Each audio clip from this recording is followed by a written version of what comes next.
Hi there, I'm Justin Pritchard and I am a teenager again today. This is the 300ZX.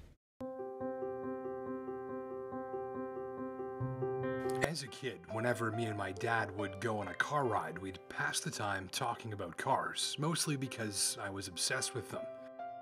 And especially this one, the 300ZX. This was my favorite, a machine with specs and facts and figures I'd memorized from car magazines to chat about with Dad on our drives.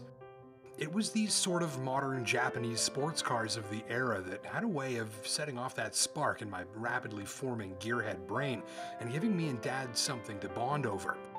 The literature on this car read like an enthusiast's Christmas wish list. This is a 1996, and it was always my #1 Japanese sports car because of the geeky tech and the specs, and especially the way that it looked. Always sort of sucked me in. Twin-turbo engine with a 16-bit engine computer, 4-wheel steering, and it was one of the first cars to be designed in a Cray 2 supercomputer. Some of the tech bordered on experimental for the time. This 300ZX was easy to talk about for hours with my dad. I was a big geek for all of that stuff, and I still am, and so is he. And so I jumped on the chance to drive this unit, which is basically brand new. In fact, if this were a modern car, it wouldn't have even seen its first oil change yet.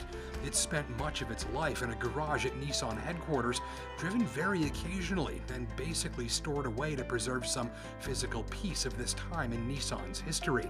Anyways, let's take a closer look and roll the road test now, some 22 years after this very special 300ZX rolled off the line. Today, 2 decades later, it's the look that really brings it back for me. And in this red, in this perfect condition, I got major butterflies in my stomach every day when I'd walk up to it. I used to run across parking lots to look at these, call my dad over and tell him how it had a 260 km/h speedo, or to look for that telltale twin-turbo decal on the back. Much of this styling design has now come and gone, but just think of how radical this was. And it was old news by the time this 1996 unit was built. Much of the design work was done in the 80s before this body style hit the road in 89 when I was 7. And if you bought the big one, like this one, then you got a 3-liter V6 twin turbo for 300 horsepower, rear-wheel drive, and a 5-speed manual or the 4-speed automatic we find in this unit. You could flick this switch to alter the suspension from a softer tour mode into a stiffer sport mode on the fly. Controls around the steering wheel were all embedded into the sides of the cluster cowl, and this was just an out-of-this-world styling signal in its day. Even the climate control was this high-tech push-button console that beeped in response to your inputs. I always wondered if the designers watched my favorite show, Star Trek, because I always felt like, in the design sense, both were somehow in this same universe, not to mention that they existed at the same time, and God, I love that it looks like a full-sized Hot Wheels toy. And a few things stand out about driving it today, and the big one is that this is one of many Nissan sports cars that proves you don't need to drive fast and hard to really enjoy a sporting experience. Whether it was on purpose or just a function of the technology available in the day, you notice here that so many sensations you're now isolated from in modern cars are prominent.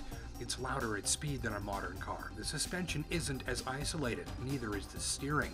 And though it's a fairly comfortable highway cruiser, you really feel the steering and the way it loads up in corners, or the slight change in the sensation at your fingers as the tires pass over different surfaces.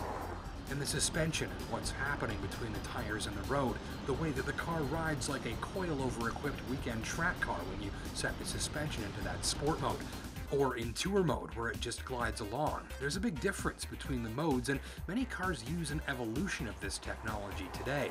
But back then, this was really rare, just like the twin-turbo engine. And I guess all that feeling is good because the driving enthusiast's brain seeks satisfaction that craves validation that the vehicle is moving, working, interacting with them, listening to them, responding to and communicating with them. It feasts on inputs and sensations sent its way by the car, and in the 300ZX you get lots of that, and without needing immense power and without needing to drive the pants off of it.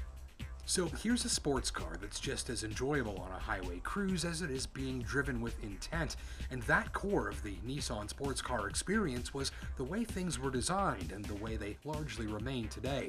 This isn't fast by today's standards really, but the drive is so pleasing, and not because of anything much more than how you can just feel everything the car is up to. Cars like this were always a sort of technological showcase that future cars would draw from.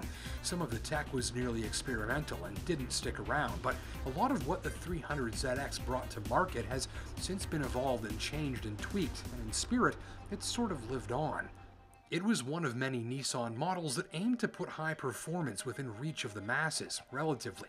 A Nissan with performance designed to challenge the day's far bigger, pricier performance brands.